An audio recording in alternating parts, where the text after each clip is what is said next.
Right, everyone, so it's International Week, nobody likes it, but we're going to try our best, well, I'm going to try my best to explain the UEFA Nations League and then see what these two think of it. It's not, listen, it's going to be difficult, so you might want to replay this a couple of times. Right, so what is it? It's 55 countries in Europe, and there's going to be 4 sections. The easiest way to describe it is thinking there's all the best teams, best nations in Section A. So how it works is England are in, there's 4 leagues in Section A. So England are in a league with Croatia and Spain where they'll play each other twice. Whoever wins that league will then go into the semi-finals and play the other section, the same section, but the other leagues. Have I got that right so far? Right. So the best way to describe it is we're in Group 4, Spain, England, Croatia, right? And if we win that group, let's say we win it, Group 1 has Germany, France and Holland, quite a tough group. So whoever wins that, we could play them in the semi-final, and then we might play the final later on. Now each section, so England in Group A, the Section B, C and D as I said before, but Section D has the weakest teams. So you might have Malta qualifying in the semi-finals playing, say, Liechtenstein for a place in the final against Andorra, right? And whoever wins each of their section gets a place at the Euros, that's right. So you could see one of the weakest, well in fact you will see one of the weakest teams in the Euros, right? It doesn't just stop there. Obviously the winners get announced next year, so that's going to be Section A, which is being organised by UEFA for the core sufficiency rankings and FIFA, whatever. So whoever wins it automatically qualifies, of course, with Section A, B, C, D. But if whoever wins their sections, A, B, C, or D, you with us so far? Yeah, keep up. Right. Qualifies, of course. However, if they have already qualified, so let's just say Germany win it in Section A, let's just say Scotland win it in Section B, and so on. But let's just say Germany and Scotland have already qualified. Nobody in the UEFA Nations League would qualify. It would then switch to the FIFA rankings. So whoever's the highest ranked FIFA nation then gets that spot for the Euros. Confusing as out this so far, isn't it? Yeah, like it is. It's like something out of an IKEA flat pack.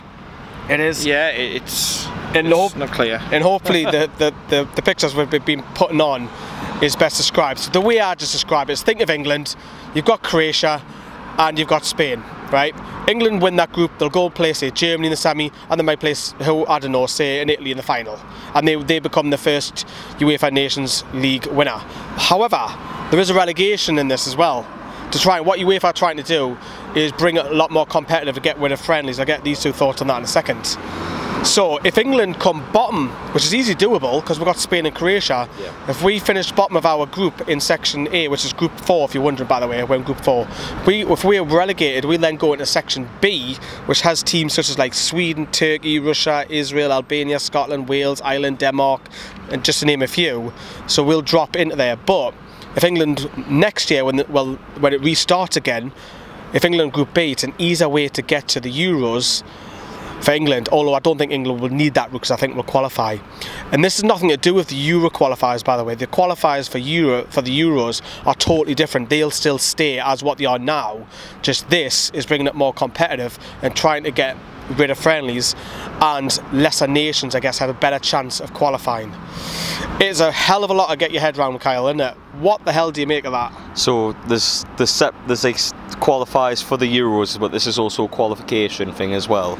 It's an incentive to try and do it. So the way I try and describe the groups is, the easiest way I think of it is Europe, South America, North, Central and Asia, for example. You can't play each other if you're in that section. Yeah. They might as well have called it not a friendly cup. Not a friendly cup. That has a ring to it. It's just a filler instead of a friendly. That's all it is, I think. Are you for this? Even the players don't know what Maguire came out and says recently that they haven't got a flipping clue. Neither do we. It's just go and play football for 90 minutes, see what happens. I think it's more competitive. What they're trying to do is, because when it's international break and you've got these friendlies, it's like, oh, this is awful. This. It's an excuse not to call it a friendly. But it does affect your FIFA rankings as well. So yeah, but they're all wrong anyway. Like, yeah, we know that. Paul, if you've got your head around that the best you can, what do you make of that? Well, to be honest, I think it'll be easier getting a fiver off Mike Ashley than working out what it sort of could happen in that. I mean, I wouldn't know, mind. That fiver might be difficult to get a hold of. You're free left. Well, yeah. So We've actually, just a true story, Rob pointed the camera down there. We've been charging our camera up at the sockets there. That'll be the next thing that Mike actually blocks off, because our camera went dead doing the podcast behind it, Rob. We're not getting any players now. We're not getting any players now. We've been juicing it up. We've spent the transfer budget of 25p on electricity. But it's a lot for. It's going to take a while for people to understand it, isn't it? I think it is, and I just hope that we don't have empty stadiums and people not really being that bothered about it, because it's still down. It's still down in Wembley, isn't it? You know, we're not travelling about, and I think what it is, I think it's better for the lesser teams because it's more compatible. Because let's face it, how many wins did Andorra get? Yes, it's going to give them up, and it's all about UEFA want to sort of promote getting more of these smaller teams into the finals and stuff, and expanding it and all of that side of it. But like I say, it's like something out of an IKEA flat pack manual to me. You look at it and think, it's going to take what the hell is that? You just look at it and think, what is that? Scratching your head. And it's like, to me, the friendlies, it gives you an opportunity to try different systems, different players. With the pressure on a little bit more, does it give you that flexibility? I don't know. Does it give Southgate another? I think it gives more competitiveness, points are up for grabs, FIFA rankings as well, and also possibly a place for lesser sides to try and qualify for a major tournament. Because if, let's just say, I'll use Andorra as an excuse again, they're never going to win games, but if they're playing against Gibraltar, they get a win, that'll do massive for that country, and it's 3 points, it'll shoot them at the rankings, better chance. I'm trying to say from there, it doesn't do nothing for the big nations, I don't think. I said before, to me, when you get to the finals and stuff, I want to see the big teams. I mean, I don't want the likes of Holland and Italy and stuff like that missing out. I want to see the big countries going at each other when it gets to these major finals. I'm not so much interested in seeing Andorra versus... Well, you mentioned that because Holland have struggled, funny enough, to qualify, and this is a back route for one of those nations.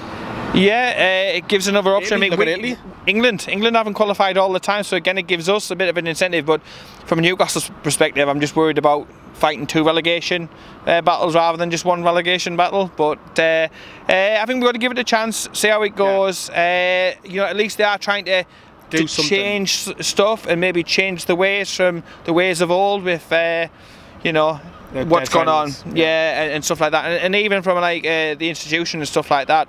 Before, UEFA hasn't exactly been the great. It hasn't listened to the fans, so it's trying something. So you've got to applaud them for trying something different. Let's see how it goes. It's going to be difficult though, isn't it, against Spain and Croatia? It is. Really difficult. Are you for it then? Are you willing just to give it a chance? Yeah, it's got to be better than friendlies, surely. It's as is at the beginning. You're not bothered, are you? I'm not, to be honest. No, unless it's a World Cup or Euros, I'm not really fussed with England. I'm more Newcastle. Right, okay. That's more the forefront for me. So Kyle is not fussed. Paul's willing to give it a go. I think it'll be better for the smaller nations. Let me know what you think down there below. Thanks. Bye bye.